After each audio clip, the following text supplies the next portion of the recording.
Okay, so today I want to talk about the more experienced set. Um, this week it's mostly focused on exhaustive search or some kind of a search. Um, because it's a more advanced set, I'm not really going to show you all the code. If anything, I want to just highlight what you have to watch out for, what's the general algorithm. And for those of you that actually want to see the code, you know that in my GitHub library, Howard Cheng ULath/contest, you can go to Caddis, and these are all the solutions that I have. For example, the first one, it's called walls. So if you go down to see walls, you can see all the code that if you want to see it. So I'm not going to spend too much time showing you the code in my videos. You can go look at it offline if you want. But I just want to talk about basically the problem. Okay, so the first problem, lifting walls. You have basically you have these four walls. It's always at the centers are always at these locations that they give you. The length and the width is L and W, and the locations of the center of these four walls are always these coordinates. And then you're also given n cranes, up to 30 of them, and you have to figure out what is the smallest number of cranes you need to reach each wall. Some cranes may be able to reach multiple walls, for example. And a crane can reach a wall if the wall center is at most r distance away. So if it's exactly r, it can also be reached. All right. So what are some important facts? You have 30 of them at most. So let's look at the situation. So I have 30 cranes and 4 walls. Now you might say, well, if I try all possible subsets of 30 cranes, that would be 2 to the 30. That's way too much. Okay, so that's not going to work to try all possible subsets. But if you think about it, actually the size of these sets, it's at most 4. Okay, if you can do it at all, because every wall has to be covered by one crane. So if there's any crane that can reach a wall, you can just assign it, and maybe there might be some duplicates, so that means you can save some cranes, but in the worst case, you can always do it with 4 cranes. So actually, the size is now 30 choose 1 plus 30 choose 2, all possible 2 subsets, all possible 3 subsets, and all possible 4 subsets. And this is, I'll just write approximately 30 to the 4th, which is plenty, which is definitely small enough. So you can try all subsets of size up to 4. In fact, you don't even have to check subsets of size up to 4, because either you can do it with 3 or fewer, or you can either do it for 4 or you can't do it at all. When can you not do it at all? If there's any wall that is not reachable by any crane. So you can check that in advance. If every wall is reachable by at least 1 crane, you know that the answer is at most 4. So you can just check 1, 2, and 3, and if none of them works, then you know the answer is 4, provided that every wall is reachable by a crane. And if there's some wall that's not reachable by any crane, then of course the answer is impossible. So you can actually drop this down to 30 choose 3, which is definitely good enough. So then the question then is just basically, how do you check all the size 1 or the size 2 or the size 3 sets? There are many ways you can do this. You can see my code on how to do that. One way to do it, I know that many of you have solved this problem, so you must have found a different way. So the only other question is, given a crane location, Cx and Cy, and then you have a wall location, the center of the wall, Wx and Wy, and then you have a radius r. Does this radius reach the center? And basically what you have to do is to do the Pythagoras theorem, right? That's the distance, the delta x squared plus delta y squared square root has to be less than or equal to r. But immediately we don't like this because the square root, and if something's exactly reaching it, the square root might not quite get the right answer because there's round-off errors. So you want to avoid round-off errors if possible. So the first thing that we're going to do is just square both sides. This is a standard trick. So we don't have to take square roots. But then the other problem is that this wx and wy sometimes is 0, but sometimes could be like minus or plus or minus L over 2 and plus or minus W over 2. So you're dividing by 2, which also introduce fractions. But at least now the fractions are slash divide by 2, so it's not so bad. In fact, dividing by 2 and multiplying by 2 are always safe. If you think about the floating point representation, you have basically mantissa. So mantissa times 2 to the something, some exponent. So when you multiply and divide by 2, all you do is increment or decrement the exponent. The mantissa is not changed. That means you will not introduce round-off errors when you multiply and divide by powers of 2s. But anyhow, let's not even think about that. If all we do at the beginning is just multiply everything by 2. So if we multiply the length by 2, we multiply the width by 2, we multiply the r by 2. So we double all of this. Why do we double all of this? Because now when you double all of these numbers will be even. So when you divide by 2, here it will be integers. So that's a little trick that you can use to make sure everything stays in as integer. And then now you can just use this formula in just integer calculations to figure out if a crane can reach the center of a wall. Okay, so that's really the only trick, other than noticing that you only need to try subsets of size up to 3. If you try subsets of size 4, that's fine too. It's not a big deal because it's 30 to the 4 instead of 30 to the 3, but anyhow, you don't need to. Okay, so that's basically a quick summary of how you do this walls problem. I think most people that tried it got it anyway, so I'm not going to spend too much time on it. Okay, so let's look at the next question. Room painting. All right, so we'll skip the story because I assume that you can read it. So you have N and M, both 100,000. N is the number of paint can sizes that are offered by the paint shop, and M is the number of colors that Joe needs.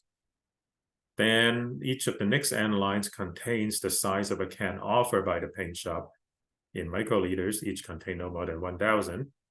And then the last one, each of the next M lines contains the number of microliters that Joe needs of a given color. It's guaranteed that for each color, the paint shop sells a can large enough to satisfy Joe's needs. And I'll put a single line, the total number of microliters of paint wasted for each color, the smallest that can, if Joe buys for each color, the smallest can that can satisfy his needs. Okay, so let's think about a situation. So you have the cans that are offered, cans offered, and cans that are needed. What we're going to do is we're going to sort them from smallest to largest. So I don't know, I'll just write A1, A2, A3 up to AN, and then needed would be B1, B2, B3 up to BM. Now I'm going to sort this list of the cans offered. The other list, it doesn't have to be sorted. Okay. Although if you want to sort it, you could, and you can actually get a faster algorithm that way. But anyhow, the idea is that for each can that you need, you want to look for in this list a place where BI is at least greater than AJ, but it's the smallest one possible. So for example, this is 5, and that is the next one is 10, and you're looking for 7. You want to find 5. Okay. Because, sorry, you want to find 10 because 10, it's just what you need. It's just bigger than or equal to what you need. Sorry, I got this backwards here. This should be the other way around. You want the smallest j such that it is at least as big as bi. So basically, if you have a sorted list, what do? You do binary search. Right? You look at so if you have a list of A, and you look in the middle, and basically you have to be a little bit careful.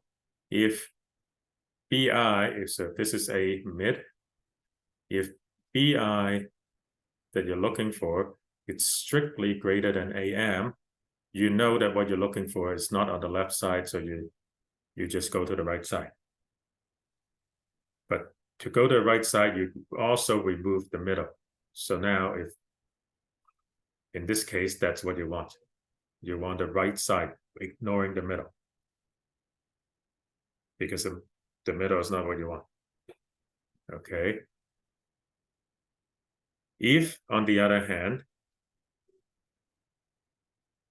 bi is am is greater than or equal to bi, that means that's what you want is not over here. So you must include, so that what you want is over here, but it can include am. So you have to be a little bit careful how you structure your binary search, but you can do this. Or we just don't do it. We just don't write our own binary search. Why? Because in C++ there is binary search in the form of lower bound and upper bound. What does lower bound and upper bound do? Lower bound, so let's try.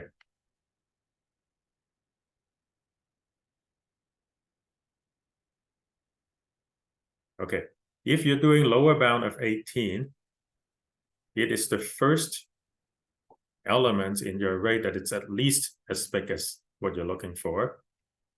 And upper bound of 18 is the first element that's strictly bigger than what you're looking for. Okay, so the idea is that if the number that you want to find is in the range, is in the array, then upper bound and lower bound would give you the range of values that contains the elements, right? So 18 here, it has two of them, and lower bound and upper bound gives you the range of all the 18s in your array. Okay. So if you were to look for lower bound, for example, okay, and lower bound, and then the number that you're looking for is actually what you want. It's in there, right? So if I look for B1 in my array A, and I see that the lower bound gives me exactly that number, that means it's found. That means I don't waste anything. Okay, so that's the first case. Now, what if I'm looking for, let's say, 14? What would lower bound be? Lower bound would be the first number that is bigger than or equal to what I'm looking for. So lower bound of 14 would give me the first number that's bigger than or equal to what I'm looking for, and upper bound would give me the first number that's bigger than what I'm looking for. So in this case, lower bound and upper bound points to exactly the same place, and that means you have an empty range. So 14 is not there. But again, the important thing is lower bound of 14 points to the first number that is at least as big as what you're looking for. So that's the can that you have to buy. And you just compare this value minus the 14 that you're looking for, and that's how much you have to waste.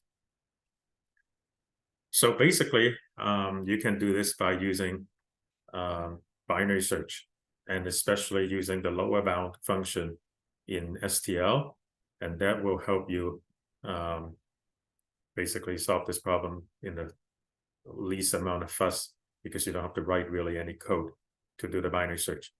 Now, if you are if you're using a language that doesn't have this lower bound, or it probably has some other kind of built-in binary search, so you have to know how your language handles binary search in their own library, figure out how to call it. If you really want to write your own, I kind of explain how you would write it in a very quick sketch at the beginning. But this is not the, so how bad is this in terms of complexity? Basically, you do binary search, so that's log n time, and you do it m times, so it's m log n. Each of those is 100,000, so it's 100,000 times log of 100,000. That's really not much, so that's no problem. But this is actually not the best algorithm, I suppose, but it doesn't really matter because you have to sort them anyway. If you sort both of the list, so the n log n and m log m, so immediately the sorting will already be m log m or n log n, so you're not improving at all. However,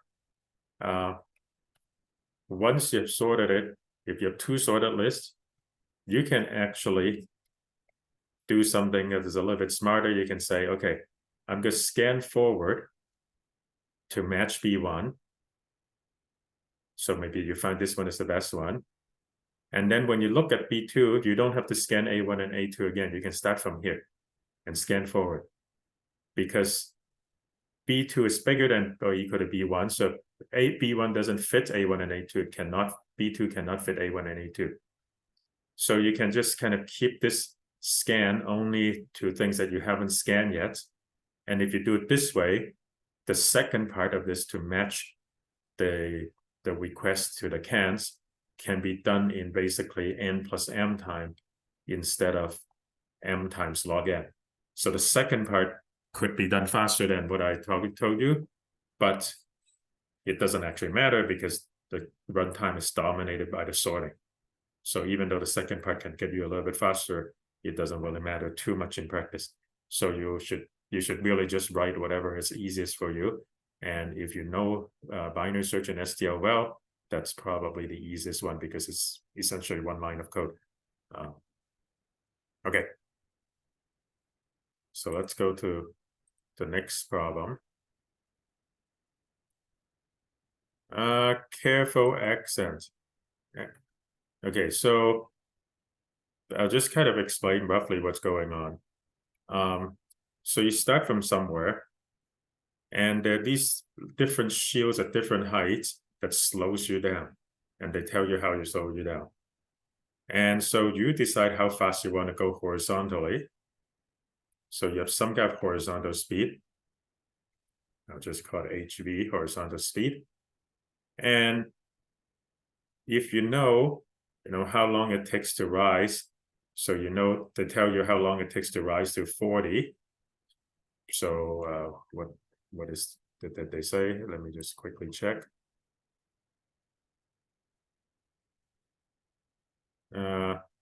Vertical velocity exactly 1 per minute. Okay, so exactly 1 per minute. So that means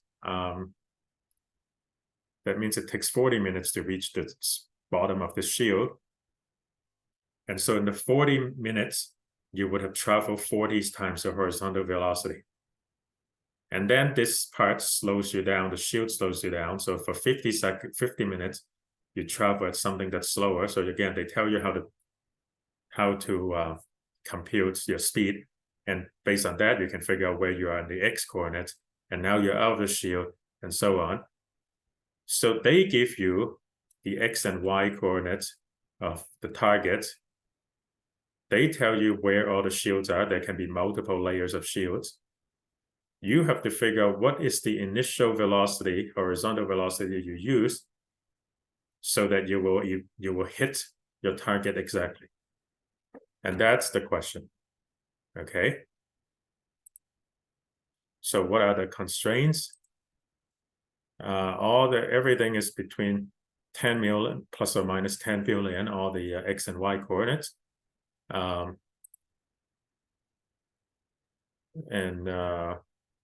Sorry, x is between negative 10 million and 10 million, and y, it's at most 10 to the 8, so 100 million. So everything can fit in a 32-bit integer, and y is positive. So remember, looking at this, x can be negative, so you might have to fly backwards. Okay, so this is important. you have the number of shields, which is up to 100, and then each shield there's a lower boundary, upper boundary, so that would be where the lower and upper boundary is, and also a value f, which is a factor that the horizontal velocities multiply during the traversal of shield. So it could slow you down if it's less than 1, it could speed you up if it's bigger than 1. It's guaranteed that the shield ranges do not intersect, and so on. So you have to, but it doesn't mean guarantee that things are sorted. So you have to sort the shields if you want. And then all real numbers that they have. So the only real numbers that they have, I believe, is the f, will have at most 10 digits after the decimal point. Okay, I'll put the horizontal velocity in kilometers per minute, which Mao must choose in order to reach phi fly. That's the target. The output must be accurate to an absolute or relative error of at most 10 to the minus 6. Okay, so immediately we talked a lot about, using integers if possible, but there is actually no possibility to use integers everywhere because the speed here, if they give you a floating point value, you will have no choice. You have to use floating point. So that's why in the output they say be as accurate as you can, basically more or less 6 decimal places. So absolute error means either your answer is correct up to 6 digits, 6 decimal digits. The relative error basically means if you put it in scientific notation, 6 digits, it's correct. 6 digits are correct. That's basically what it says. Anyhow, the point is that it's actually really, really hard to figure this out directly. So the first thing perhaps you have to realize, I guess, is that once you decide which way you want to go, it can speed you up, it can slow you down, but the shield can never be so strong to push you the other way. So the first thing to realize is if the phi fly is on this side, if x is bigger than 0, you have to go forward. If x is on the other side, you have to go backwards. Okay, so that's kind of the first thing. And once you decide that you have to go backwards, then I guess you can just negate all the x values and then compute it as if you're going forward. And then at the end, negate the answer. So we'll just pretend that everything is going forward. Now, it's actually really hard to figure out what it is that you want to do for speed directly. However, it's much easier if I tell you what is the speed, if I guess the speed, then I can figure out, it goes this way, and then it may be using the data that you have, it goes maybe this way, and then it goes this way again. You can figure out by the time you reach this height, where would you end up in x? Okay, it's a simulation. So you sort all the shields so you can hit the shields in the right order. Oh, there's a little trick. Some of the shields might actually be over the target, so then you don't really care. And also some of the shields could be inside the target could be inside the shield. There's nothing that says you can't do that. So let me just check. I don't think there's anything that says you cannot have the shield enclosing part of the target. Yeah, nothing says that. So all of that you have to worry about.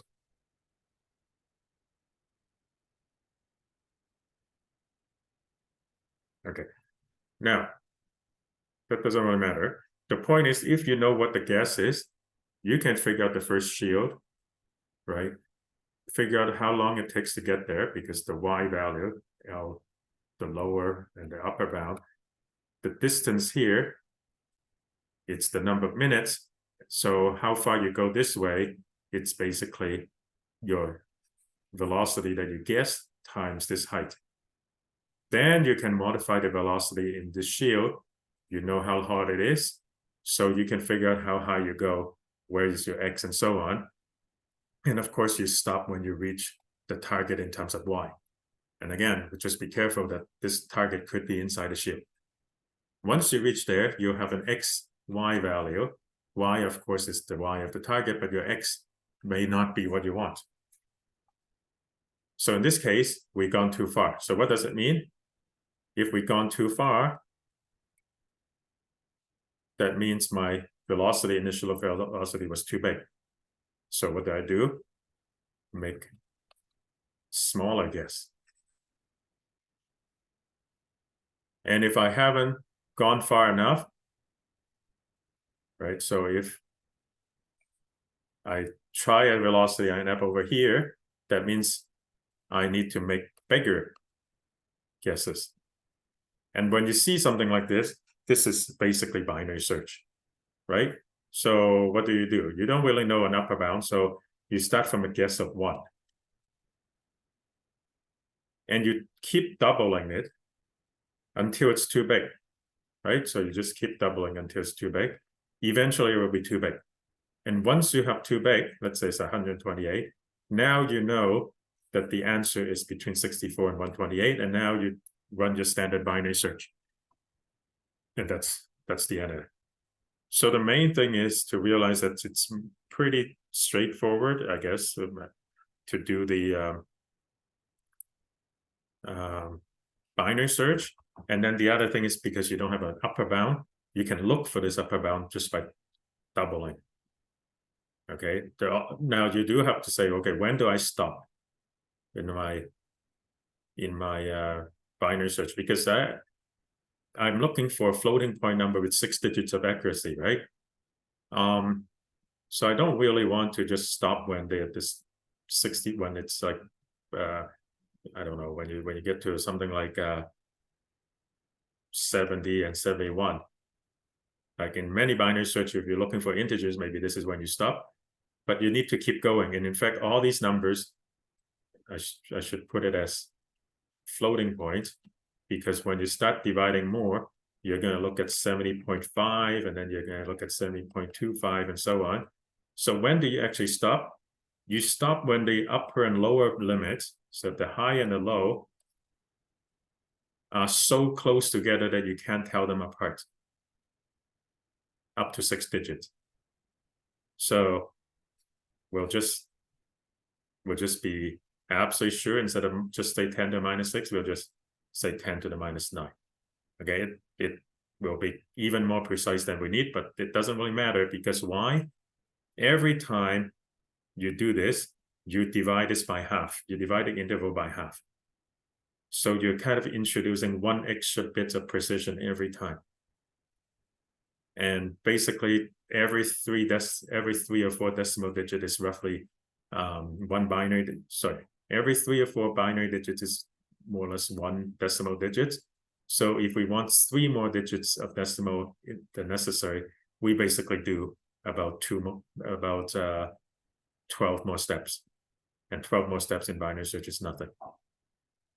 Some people don't even bother with checking if high minus low is small enough. Some people would just say, do the binary search 60 times or something like that. And they just say, well, that's probably good enough. But anyhow, that's the way to handle this problem. Again, you can look at my code and see how I do it. DOPRA. Okay, so again, let's just quickly look at, you have a line of text that is at most 100 characters. It will contain only uppercase and English letters and underscores. They're at most 10 underscore. And you're trying to fill in the S underscores by any of the 26 letters. And you have to make sure that the final word has at least 1 L, no 3 consecutive consonants, and no 3 consecutive vowels. Okay, that's the constraint.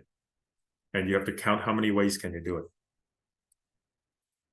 So the first thing to realize is that there are at most 10 of these things. And so if you then say, well, I can try putting all possible 26 letters, that's way too much. 26 to 10 is really, really big. It's impossible to try them all. However, there are really only 3 letters that matters. You can either put an A, which is a vowel. You can put a consonant. Let's call it B. But somehow the letter L it's special because L doesn't really, it's not just any other consonant. Whether you have an L or not changes whether the string is legal. So there are 5 vowels, there's 1 L, and there is how many consonants? 20, if you don't count L. And basically, if you decide to fill A, and you go on and count how many possible things there are, you can actually just take that answer and multiply that answer by 5, because it wouldn't have changed anything if you put A, E, I, O, U. So there are really only 3 things that you have to try. And now all of a sudden, it becomes 3 to the 10, which is definitely doable. Okay, what is 3 to the 10? Just do a very quick check. 59,000. That's nothing. Okay, so what you're going to do is the following. Okay, so you have a string, whatever that string is, and then you might have something in between. And now you can be kind of smart and you say, okay, you can do things recursively and you say, okay, look at this, it's already filled, nothing to do. Recurse to the next one, recurse to the next one. Now there's something to do. And now you can say, well, I look at this, if I put a consonant here, I know that it doesn't work because I now have 3 consecutive consonants. So therefore, I don't even recurse to the next thing. Okay, so you can write code that will prune. And in general, this is definitely faster. But of course, you have to write a little bit of extra code to do that. And what in my solution, I actually don't care. Why do I not care? Because, as we said, 3 to the 10 is so small that it doesn't even matter if we don't bother pruning the recursion. So we just keep on going. The only thing that I do with the recursion is if I fill in a B, I would recursively figure out how many ways I can fill this in to make it legal, and then I take that answer and multiply that by 20, because there are 20 vowels, 20 consonants that I can put. If I put in an A, I take the answer and multiply that by 5. If I put an L, I take that answer and multiply by 1. I guess I don't multiply, and I add it all together and return. So I just keep doing this, and like this. And when I bottom out to a recursion, I would then scan the whole thing and ask if I have any of the violations, right? Do I have an L? Do I have 3 consecutive vowels? Do I have 3 consecutive consonants? And if I do, then I stop. Okay, and then I just return 0. If I don't, then I would return 1. And then the previous step, we will multiply the answer by 20 and 5 and 1 and so on, add it all up, etc. So basically with my recursion, if this is the place that I am trying, I would try A, whatever answer I get, I multiply that by 5. I try B, whatever answer I get, I multiply that by 20. I try L, whatever answer I get, I multiply by 1, add these 3 answers together, and I return it as my answer to the previous step. And that's it. Now, if you do want to prune, then what I would suggest you to do is that at each step, whether you're feeling something or not, even if it's something that you're not feeling, you would look the 3 previous steps and ask, do I have 3 consonants before me or 2 vowels before me? Right? If I do, then I just prune. Don't try. So even though, for example, here I put a B here, at this point, I don't know that I'm failing yet because I'm not looking forward. I don't want to look forward because with recursion, I want to solve the subproblems independently and not stick my hand in there. Because if I do, then it will be a little bit tricky. Why? Because I don't know if this is a C or a dash. Right? If it's an underscore and I have to fill things in, it's going to make it hard to look. So if I always fill in, if necessary, and look backwards, then I have a consistent way of checking things. I don't have to look in all the different directions. And that will simplify my code. Okay. And then at the end, I guess you also have to say, well, did I find an L or not? So you still have to worry about that L, whether you have an L or not. But you can, I suppose, in your recursive call, pass a flag that says whether you have filled an L or not yet. And then when you return at the base case, if you If that flag is false, you return 0, otherwise you return 1. Okay, so there are ways you can do things to prune it. And then the final trick, if you've done all this, you'll probably still get wrong answer, is you have to realize how big the answer can get. Right, so it's possible. I know that so for example, if you have something like this, and you have 10 of these underscores, then basically every position can have any of the 26 letters, because there will never be 3 consecutive vowels or 3 consecutive. Is that true? No, you can still, hang on. You can still put, actually you can still put 2 consonants here. So let me think. If I put something like this,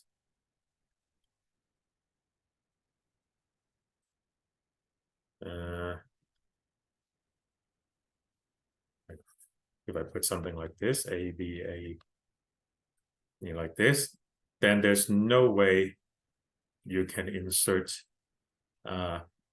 anything so that there will be 3 consecutive consonants and 3 consecutive vowels. And if one of them is L, then you got that taken care of. And in that case, basically any of these positions can have 26 possibilities, and your answer would be 26 raised to the power 10. And 26 raised to the power 10, it's of course way bigger than a 32-bit integers, even if it's unsigned.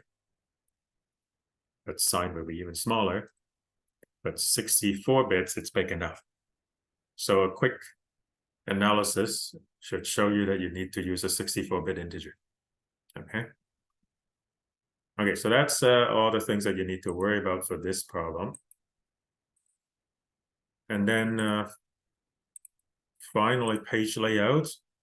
You have a bunch of rectangles, up to 20 of them. Each of them has a width and height and X and Y. It tells you where it is and how big the rectangle is. For each test case, output the maximum area of the page that can be covered by the given stories.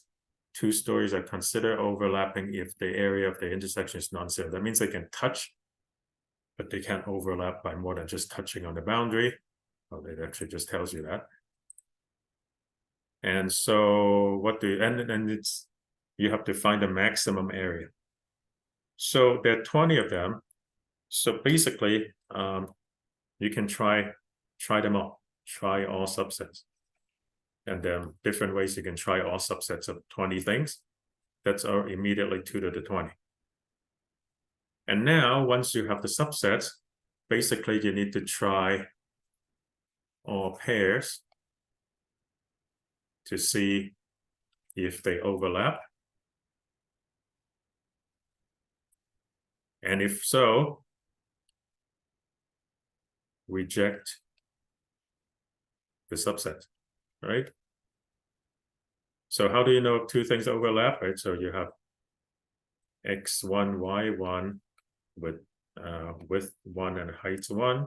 I don't remember, actually width and height is in this direction. Let me just check. The width and height, top left corner. And I think that's what it means. Width is horizontal and height is vertical. And then you have another one, x2, y2, and then height 2, w2, right? So how do you know if they overlap? So there are many different ways you can overlap, so you have to be a little bit careful. But basically, for example, if any one of these corners, it's strictly inside the other one, it could be like this, it could be like this, right? It could be like this. There are many ways you can overlap, but the point is that one of these 4 corners of the one that's inside must be in here, in the other one. Is that true? Well, what about something like this? No, okay, so now this is a little bit tricky, right? Because none of these corners are actually in there. So what do you really have to do? Okay. So certainly, if you check that one of the corners are inside the other one, and you do it both ways because you don't know if rectangle 1 is inside a rectangle 2 or vice versa, as you do both ways. If any one of these is strictly inside, so how do I know if it's strictly inside? X and Y is strictly inside this one if X is between, sorry, strictly, X is less than, let me say, X1 is less than X less than X1 plus W1, and similarly for Y. This will check if a point is strictly inside the other rectangle. So you try it for all 4 points, and then you do it the other way. So if you check if the first one is in the second one and second one is in the first one, and if any one of them comes true, you know that they overlap. The only other case that doesn't get covered by this is this case. If they overlap but nobody is actually none of the vertices is actually inside. So what do we do, right? In that case, basically what you have to do is see if these lines intersect. So you have 4 lines intersect with the other ones, and you have to see if they intersect.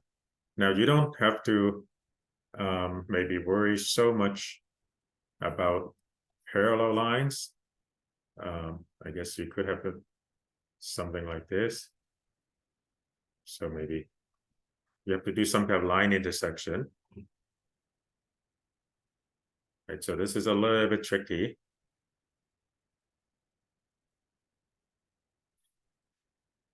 So you have to write some line intersection code. The good thing, I suppose, is that these lines are always either vertical or parallel. Oh, sorry, vertical or horizontal. So they're either 90 degrees or parallel to each other. And you can write some code if you want to figure out how to intersect them. So let me show you my code. This one I do want to show the code a little bit of. Okay, so I use basically a recursive algorithm to figure out the best. And because if you keep track of the subset as you build it, and you already found out that you already have a collision, then there's no point to recurse anymore. So you can actually substantially reduce the number of subsets that you choose. So if the first 2 already conflict, there are no reasons to look at any other subset that contain the first 2. Right? But anyway, that's not entirely necessary. And then I also have some rectangle. I return the recursive call plus the rectangle that I managed to choose and take the maximum and all that stuff. I also have this at the beginning. I have this function that intersects 2 rectangles and it returns true or false. So I just look this up and figure out whether the 2 rectangles intersect. So the only thing that I really want to show you is this intersection. Okay, so this first part basically means that I only want to intersect things if R1 is to the left of R2. Okay, just otherwise I swap them. So it's either to the left or the same X coordinates. And then here, I basically said if R2 is so far right, further than the right endpoint of my rectangle 1, then there's no way they can intersect. Okay, so my code here goes like this. So first R1 and R2. If R2 is to the left of R1, I just relabel them. So I just swap them and call them the other way. So R1, if it's either always to the left of it, or maybe it starts the same place. It could be that R1 and R2 starts at the same X coordinates, or it could be that R1 and R2 like this. So the first case after I swap them is to say that if R2, this edge, it's to the right of the right edge of R1, then there's no way they can intersect no matter where the Y value is. Okay, so that's the first part. Now I know if I don't pass this test, then R2 must be greater than R1. It must be greater than the left edge, but also less than this edge. So R1 and R2 must look something like this. Okay, but the question, of course, is the Y coordinate. We haven't looked at the Y coordinate at all. It could be like this, R1 and R2. It could be like this, right? And it could be like this.